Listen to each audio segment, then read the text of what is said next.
듣겠습니다. 하나님 아버지, 이 시간 하늘의 음성을 듣는 시간이 되게 하시고 우리를 향하신 하나님의 그 사랑의 마음을 경험하며 주님 은혜 받는 시간 되게 축복하옵소서. 전하는 자의 죄된 입술은 감추사 오직 십자가 뒤에 가려주시고 오직 주님의 은혜만 나타나는 시간으로 성령님이시여 인도하여 주옵소서. 예수님의 이름으로 기도하옵나이다. 아멘. 성경은 일어난 모든 역사를 기록한 책이 아니고 하나님이 중요하다고 생각된 일들을 기록한 선택적인 역사의 책입니다. 그래서 Selective History라고 이야기를 합니다. 그래서 우리가 성경을 읽을 때 성경에서 자주 반복이 되는 자세하게 기록된 말씀들을 주목해서 볼 필요가 있습니다. 왜냐하면 그것은 하나님께서 우리들에게 특별하게 말씀하시고 또 굉장히 중요하게 말씀하시는 것이기 때문에 그렇습니다. 성경은 항상 하나님과 인간과의 만남을 중요시하게 생각합니다. 어떤 이벤트가 중요한 것이 아니고 만남이 중요합니다. 별로 사람들이 주목하지 않는 평범한 사람 같은데 하나님께서 그 사람을 특별히 주목하셔서 찾아오시는 순간 그 사람으로부터 시작을 해서 역사가 바뀌게 되는 거죠. 하나님이 모세라고 하는 사람을 찾아오셔서 역사를 바꾸듯이 이제 기드온이라고 하는 사람을 찾아오실 때 역사가 바뀌게 됩니다. 그래서 성경은요, 일의 결과 이상으로 그 일의 과정, 한 사람을 만나 찾아주시는 과정을 굉장히 중요하게 생각을 하십니다. 한 사람이 하나님을 제대로 만나게 되면 역사가 변하게 됩니다. 하나님이 한 사람을 찾아오시는 때는 상황이 너무나 어지럽고 절망적인 때였습니다. 특별히 사사시대의 문제는 리더십의 문제였습니다.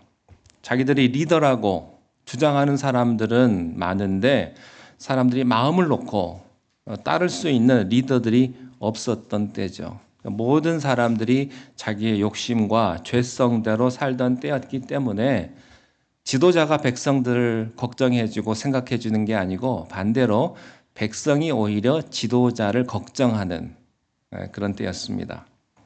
세상이 너무나 혼란스럽고 악과 불의가 판을 쳤습니다. 무엇보다도 하나님의 백성이 하나님으로부터 등을 돌렸기 때문에 하나님도 그들에게 등을 돌리심으로 말미암아 수많은 이방 침략자들이 마음 놓고 이스라엘을 유린하는 그런 때였습니다. 하지만 그래도 고통에 못 이겨서 하나님 앞에 울부짖는 하나님의 백성들에게 하나님은 마음이 약하셔서 응답을 하시는데 하나님께서는 그때 항상 하나님의 사람, 한 명의 사람을 택하셔서 거기서부터 시작을 하십니다. 이제 하나님께서는 므낫세 지파의 기드온이라고 하는 한 청년을 찾아오셔서 세워주십니다. 자, 25절 말씀을 함께 읽겠습니다. 시작. 그날 밤에 여호와께서 기드온에게 이르시되 내 아버지에게 있는 수소 곧 7년 들대 수소를 끌어오고 내 아버지에게 있는 바알의 제단을 헐며 그 곁에 아세라 상을 찍고. 여기서 말하는 그날 밤은 하나님께서 기드온을 찾아오신 그때 오셔서 큰 용사라고 불러주셨던 바로 그날 밤입니다. 기드온에게 미디안을 물리치는 민족의 큰 구원자로 쓰시겠다고 하는 사명을 주신 바로 그날입니다. 아마 그날 기드온은 너무 떨려서 잠을 못 이루었을 것입니다. 하나님을 만났으니 여러분 평생에 하나님 한번 만난다면 이것처럼 큰 축복과 은혜가 어디 있겠습니까? 기드온이 그날 밤 하나님을 만났으니 아마 흥분했을 것이고 잠을 못 이루었을 것입니다. 지극히 높으신 하나님께서 지극히 비천한 한 청년에게 찾아오셨습니다.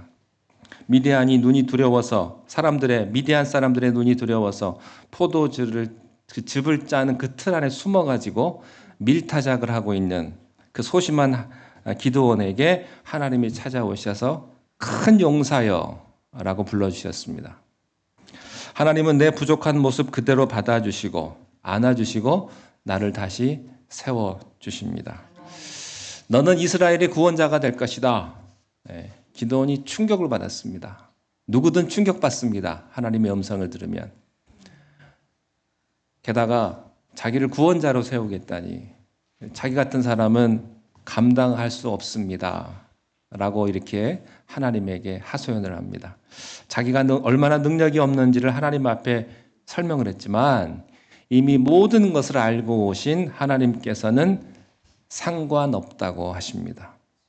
우리는 우리 수준에 맞는 사명을 받을 거라고 생각하지만 하나님은 하나님의 사명의 수준에 맞는 사람으로 우리를 만들어 가십니다. 그래서 기드온은 자기 수준에 맞지 않는 정말 엄청난 사명을 받고 그날 밤 두근거리는 가슴을 안고 잠 못 이루고 있는데 하나님께서 다시 찾아오신 거예요. 그리고 뜻밖의 말씀을 하십니다. 거기 말씀해 보면 내 아버지 집에 있는 소 중에 7년 된 둘째 숫소를 끌고 와라. 하나님 보통 예배 제사를 받으실 때 제물을 정확하게 찍어서 말씀하시는 경우는 별로 없습니다. 그런데 여기서는 제물을 정확하게 찍어서 말씀하셨어요. 이유가 있겠죠. 그 당시에는 소떼를 유지하기 위해서 숫소는 몇 마리만 남겨놓고 새끼 때 숫소들은 최고의 수컷들만 남겨놓고 대부분 다 도살을 합니다. 왜냐하면 암소를 키워야 되기 때문에. 그런데 이 숫소가 남아있는 숫소는요, 아마 최고 품종의 숫소 중에 하나였을 것입니다. 그런데 미디안 족속이 시도 때도 없이 와서 곡식과 가축을 빼앗아가는 이 상황 속에서 이 숫소를 지켰다고 하는 것은 정말로 가족의 보물처럼 그렇게 아주 귀하게 지키고 보호했을 거예요. 그런데 하나님께서 이런 귀한 숫소를 하나님께서 제물로 받기를 원하셨다는 것이죠. 이렇게 말할 수 있어요. 하나님 해도 너무하십니다. 벼룩이 간을 빼먹지. 이게 얼마나 귀한 것이고 우리들에게 중요한 것인데 하나님 그걸 내놓으라고 하십니까? 그런데요, 예배는요, 우리의 최고를 드리는 거예요. 예배를 안 드리면 몰라도 예배를 드리는 사람은요, 항상 자기의 최고를 드립니다. 자, 그런데 그 다음이 또 문제예요. 25절에 보면 내 아버지 집에 있는 내 아버지에게 있는 바알의 제단을 헐며 그 곁에 아세라 상을 찍어버려라. 그 당시에 바알과 아세라는 가나안에서 풍요를 가져다 주는 신이었습니다. 이거를 잘 섬겨야 농사도 잘 되고 가축도 잘 번성한다고 믿었던 거죠. 그런데요, 여러분 모든 우상의 말은 그 약속은요, 마귀의 거짓말입니다. 바알과 아세라를 잘 섬긴 까닭에 하나님의 백성들이 하나님의 진노를 사가지고 지금 이렇게 미디안에게 유린당하고 있는 것 아니겠습니까? 근데 하나님께서 기드온에게 두 번이나 내 아버지에게 있는 그 제단을 헐라. 내 아버지에게 있는 숫소를 잡아라. 그 제단을 헐어라. 이렇게 이야기를 하시는 겁니다. 그 말은요, 이 기드온의 아버지가 굉장히 신실한 크리스찬이 아니고 굉장히 신실한 우상 숭배자였다는 것을 알 수가 있어요. 게다가 이 바알 신상, 아세라 신상은 어느 정도 규모가 있기 때문에 아무 집이나 있는 게 아닙니다.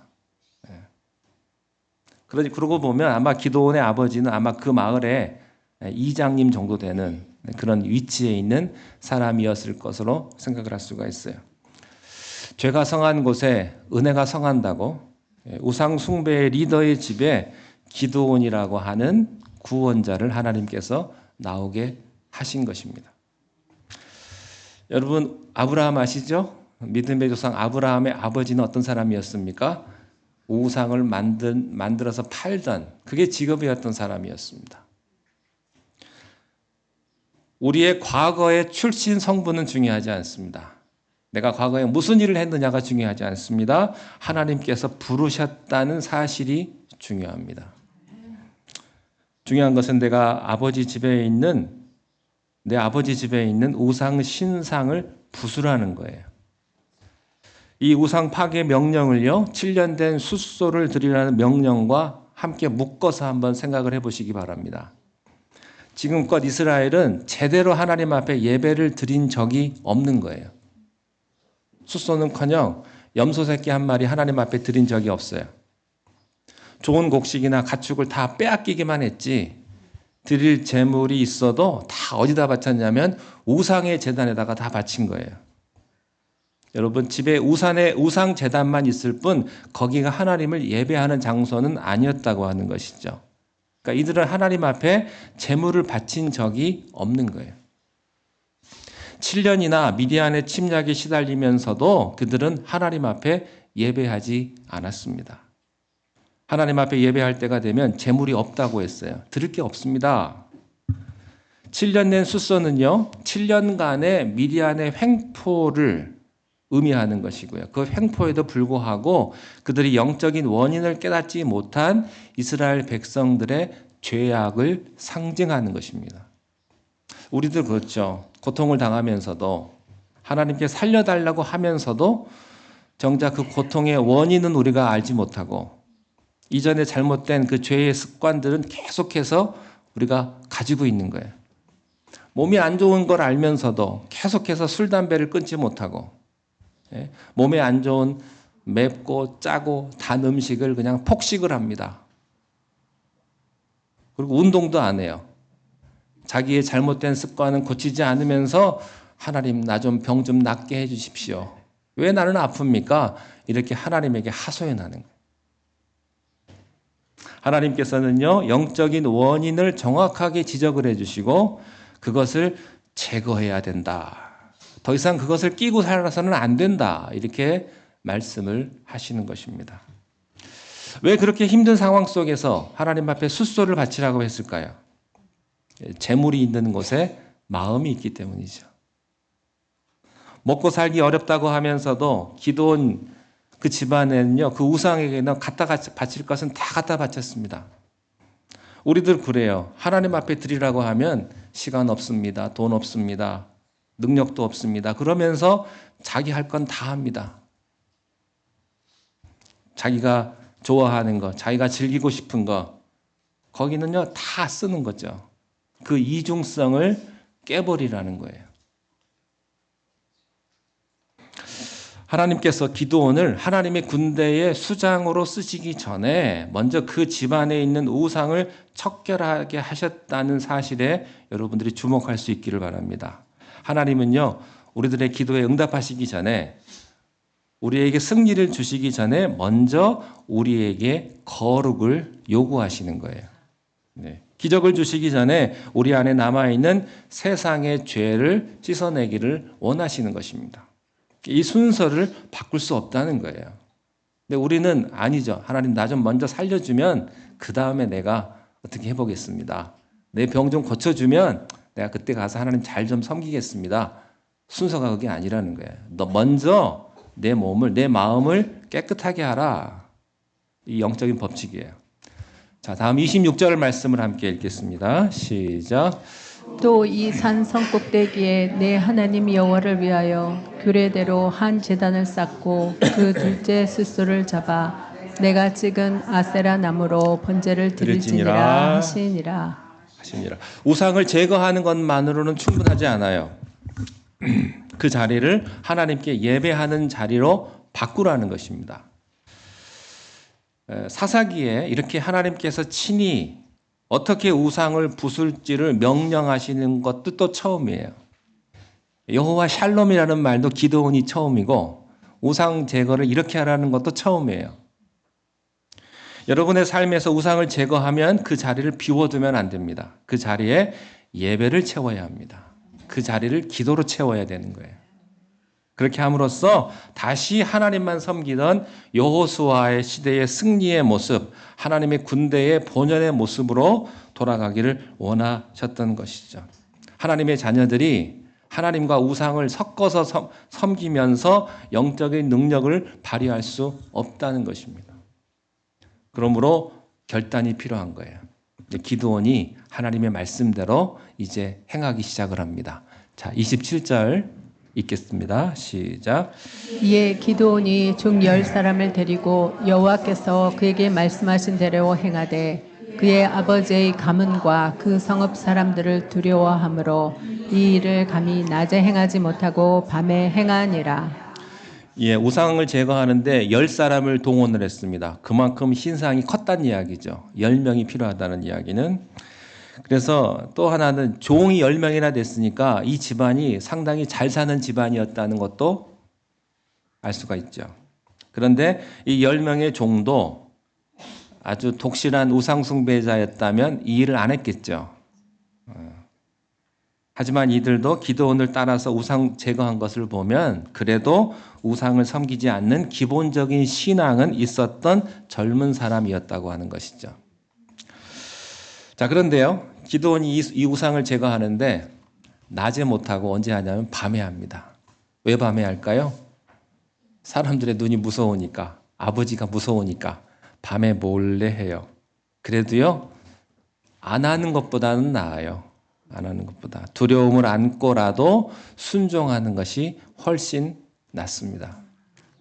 그런데 그 다음날 동네 사람들이 그동안에 그렇게 섬겨왔던 바알과 아세라 신상이 파괴된 것을 보고 경악을 했습니다. 충격을 받은 거예요.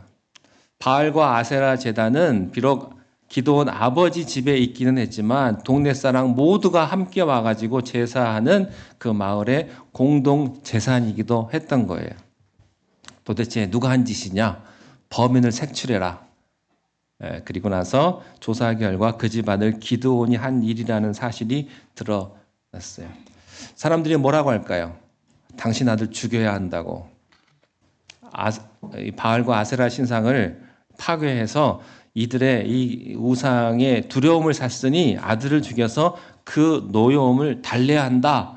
사람들이 그렇게 이야기를 하는 거죠. 자, 원래대로 하면 어떻게 해야 될까요? 하나님의 백성이 우상을 섬길 때 하나님의 진노를 사서 이렇게 고통 중에 있으니까 하나님의 진노를 사게 한 사람이 죽어야 되지 않습니까? 그런데 하나님을 위해서 우상을 제거한 기드온을 죽여야 한다는 거예요, 사람들은. 사람들이 얼마나 세속적인 되었는가를 알 수가 있는 거죠. 미디안을 물리쳐달라고 그렇게 울부짖었어요. 그래서 하나님께서 그들의 기도를 들으시고 기드온을 보내주신 거예요. 근데 영적으로 무지하니까 이렇게 앞뒤가 맞지 않는 일을 계속해서 하는 거죠. 모든 마을 사람들이 기드온을 죽여야 한다고 하는 의견에 동의합니다. 만장일치로. 그래서요, 여러분, 다수의 의견이 항상 옳은 것은 아니에요. 그들의 의견은 우상을 찍어버린 기드온이 잘못했다. 기드온을 안 죽이면 바알과 아세라가 진노를 해가지고 우리가 죽을 거다. 그런데 그렇게 두려우면 바알과 아세라에게 부르짖지. 그것도 왜 하나님 앞에 부르짖는 것도 뭐예요? 자기들이 섬기는 신에게 잘 부르짖으면 되지. 정작 그 우상을 타파한 기드온을 죽이겠다는 거예요. 그런데요, 그들은 나중에 가서야 자기들이 죽이려고 했던 그 기드온의 우상 파괴가 미디안을 물리칠 수 있는 시작이 되었다는 것을 알게 되었을 거예요. 마치 십자가에 못 박혀 예수님을 죽이려고 했지만 그 십자가가 오히려 그들을 살리는 도구가 된 것처럼 이것도 기드온도 마찬가지 케이스입니다. 기드온은 하나님의 말씀대로 우상을 척결했기 때문에 이제 당장 죽을 위기에 처하게 됩니다. 우리가 하나님을 위해서 살기로 결단하면요, 주변 사람들이 박수 쳐주지 않습니다. 여러분 오늘 교회 잘 나오셨는데요, 여러분 교회 나오신다고 해서 다른 사람들이 잘했다고 칭찬해주지 않는다는 사실을 꼭 기억하시기 바랍니다. 예수를 믿으면 우리가 고난받을 각오를 하셔야 합니다. 자, 그런데 정말로 뜻밖의 변수가 나타나서 기드온을 하나님께서 구해주세요. 자, 31절을 읽겠습니다. 시작. 요아스가 자기를 둘러선 모든 자에게 이르되 너희가 바알을 위하여 다투느냐? 너는 바알을 구원하겠느냐? 그를 위하여 다투는 자는 아침까지 죽임을 당하리라. 바알이 과연 신일진데 그의 제단을 파괴하였은즉 그가 자신을 위해 다툴 것이니라 하니라. 기드온의 아버지 요아스가 나서는 거예요. 동네 사람들을 막아서면서 한마디 합니다. 바알이 정말로 힘 있는 신이라고 한다면 왜 너희들이 흥분하냐? 바알이 알아서 자기 명예를 지킬 거다. 바알이 정말로 살아있는 신이라고 하면 왜 기드온이 이렇게 무사하겠느냐? 기드온이 왜 그렇게 살아있겠느냐 하는 거예요. 우리가 나서서 바알을 도와줄 필요는 없지 않겠느냐? 옳은 말 한 거죠. 사람들이 그 말을 듣고 아무 소리 못하는 거예요. 이 기드온의 아버지 요아스가 단순히 아들을 지키기 위한 마음으로 이 말을 하지는 않았을 거라고 생각이 됩니다. 그도 평생 동안 바알과 아세라를 섬겨왔던 사람이에요. 그렇지만 그렇게 실제로 회파된 바알 신전을 보고 그 일을 저지른 아들을 보고 자기가 지금까지 저지른 일들이 참 헛된 일이었구나. 우상을 섬기는 것이 인생 참 헛되는 거였구나. 내가 그동안 잘못했구나라는 것을 깨닫게 된 거죠. 그런 다음에 이제 기드온에게 별명이 하나 생겨요. 어떤 별명이냐? 32절입니다. 32절 함께 읽겠습니다. 시작.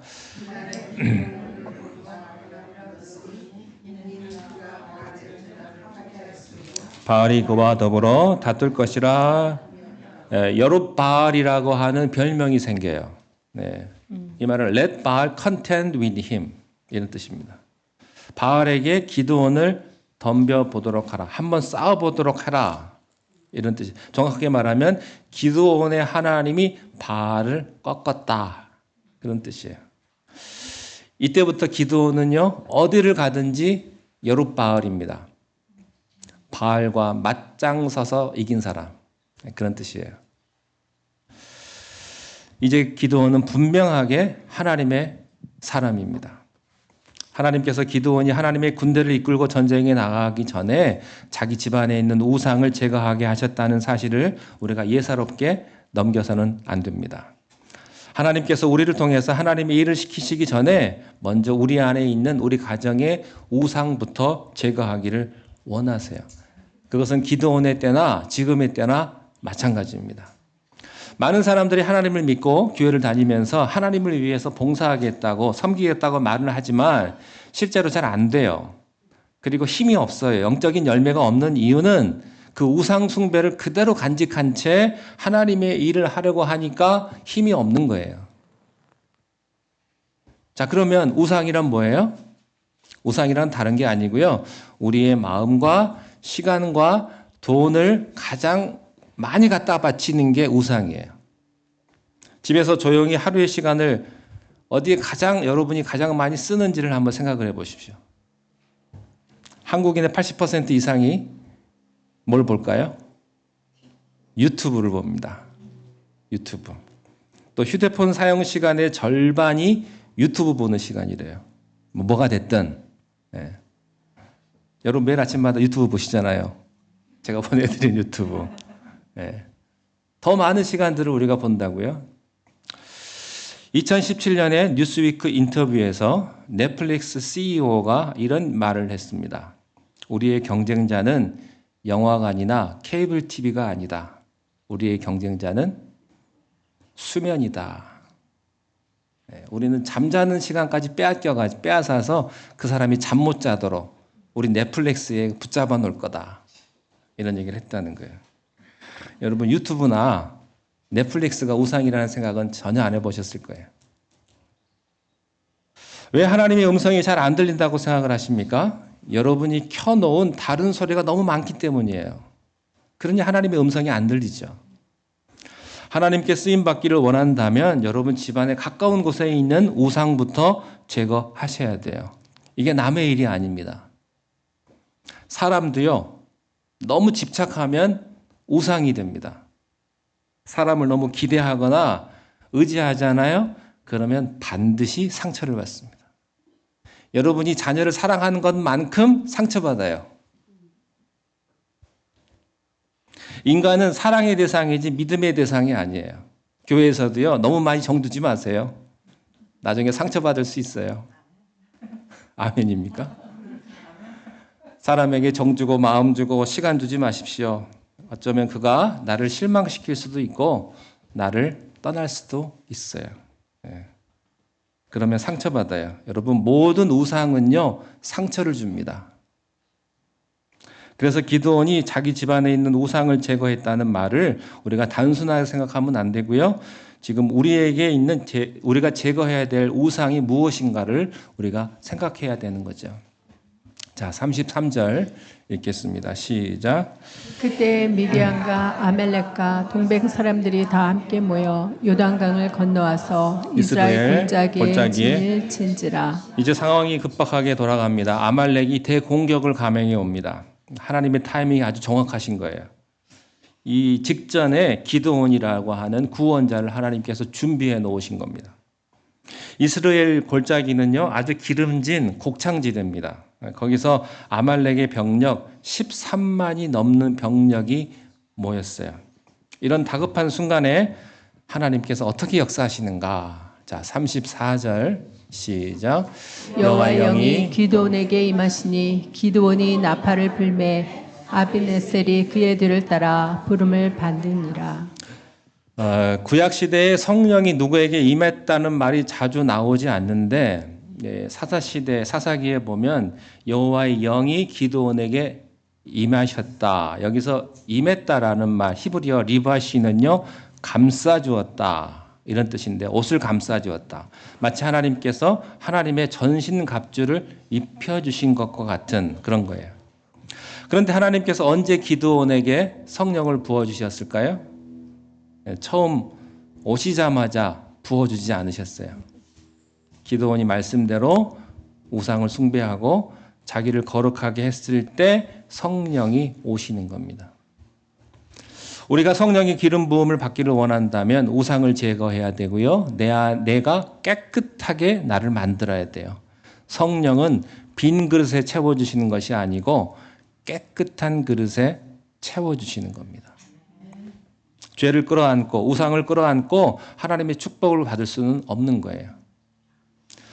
자, 모든 것을 아시는 성령님께서 미디안의 침공 직전에 기드온을 준비하시고 또 역사를 준비하신 거예요. 성령을 받고 나니까요, 기드온이 완전히 달라집니다. 이제 출정 나팔을 불어요. 7년 동안 한 번도 불지 않았던 그 옛날 여호수아가 불었던 그 승리의 나팔입니다. 그 나팔을 부니까 먼저 그의 뒤를 누가 따랐냐면 아비에셀이 따랐다고 했어요. 아비에셀은 누구냐면 기드온의 친족입니다. 어떤 사람이냐면 우상을 회파했을 때 마을 사람들이 모여가지고 기드온을 죽이라고 했었던 사람 중에 한 사람이 바로 아비에셀이에요. 방금 전까지 기드온을 죽이라고 했던 사람이 기드온이 성령 받고 나니까 이제 그 기드온의 나팔 소리에 그대로 엎어지는 거죠. 성령이 임하시기 전에 나를 무시하던 사람들이요, 이제 나를 무시 못하는 거예요. 내가 성령 받고 나니까. 내가 하나님의 사람이 되니까 나를 미워하고 나를 죽이려고 했던 사람도 내 앞에 굴복하는 거죠. 여러분에게 이런 영적인 권위가 있기를 바랍니다. 이제 역사가 시작이 돼요. 아비에셀은 시작에 불과합니다. 자, 35절 시작. 기드온이 또 사자들을 온 므낫세에 두루 보내매 그들도 모여서 그를 따르고 또 사자들을 아셀과 스물론과 납달리에 보내매 그 무리도 올라와 그를 영접하더라. 이제 므낫세 지파 전체가 일어나서 옵니다. 여러분 므낫세 지파 기억나십니까? 드보라 때 그때 일어섰던 용사들이 이제 다시 일어선 거예요. 다시 한번 그들이 일어난 겁니다. 성령을 받고 난 기드온의 나팔 소리에 기드온이 알지 못했던 그 옛날의 용사들이 전설처럼 일어나서 시작하게 된 거예요. 그래요. 사실 기드온 혼자서 이 전쟁을 어떻게 감당합니까? 누군가 도와줄 사람이 있어야죠. 여러분, 우리 인생을 우리가 어떻게 혼자 살아갑니까? 나를 도와줄 사람이 있어야 되지 않겠어요? 그런데 하나님께서요, 여러분이 하나님의 은혜 가운데 가면 하나님께서 여러분 옆에 하나님의 사람을 붙여주시는 거예요. 이 세상을 이길 수 있도록, 외롭지 않도록 도와주시는 거예요. 사람을 통해서 역사하시는 거예요. 성령께서 모아주시는 거예요. 여러분이 하나님의 음성과 부르심을 받고 나면 여러분 혼자 하게 안 하세요. 수많은 성령의 사람들을 모아주시는데 알지 못하던 사람까지 성령님께서 모아주시는 거예요. 그런데 이 장엄한 상황 속에서 기드온이요, 아주 실망스러운 말을 합니다. 자, 어떤 실망스러운 말을 하느냐? 36절부터 38절까지를 함께 읽겠습니다. 시작. 기드온이 하나님께 여쭈되 주께서 이미 말씀하신 같이 내 손으로 이스라엘을 구원하시려거든 보소서 내가 양털 한 뭉치를 타작마당에 두리니 만일 이슬이 양털에만 있고 주변 땅은 마르면 주께서 이미 말씀하신 같이 내 손으로 이스라엘을 구원하실 줄을 내가 알겠나이다 하였더라. 그대로 된지라. 이튿날 기드온이 일찍 일어나서 양털을 가져다가 그 양털에서 이슬을 짜니 물이 그릇에 가득하더라. 예, 하나님의 음성을 들었죠. 네, 그러면 이제 기드온이 예 하나님 어떻게 하면 좋겠습니까? Yes sir. 다음 명령을 주십시오. 이렇게 말하는 게 아니고요. 무슨 말을 하냐면 불안하니까 하나님 나에게 좀 증거를 좀 보여주십시오. 나한테 확실한 증표를 좀 보여주시면 내가 그때 가서 생각해 보겠습니다. 하나님의 영이 임했는데도 불안하니까 이런 말을 하는 거예요. 내가 양털을 타작마당에 깔아두고 그럴 테니까 양털에만 밤 이슬이 내리게 하시고 그 주변은 다 말라 있으면 내가 이게 하나님의 증표인 줄로 내가 알겠습니다. 자, 이렇게 나오면 하나님이, 여러분이 하나님이라면 어떻게 하시겠어요? 근데 하나님은요, 아무 소리 안 하시고 믿음이 부족한 기드온이 해달라는 대로 그대로 해주세요. 정말로 타작마당에 둔 양털만 젖어 있고 주변은 말라 있었습니다. 자, 놀랍지 않습니까? 근데 그쯤 되면 기드온이 이제 그만 의심하고 예, 하나님 알겠습니다 하고 순종해 나가야 될 텐데 하나님 한 번만 더 보여주십시오. 한 번만 더 증표를 또 요구를 해요. 이번에는 반대예요.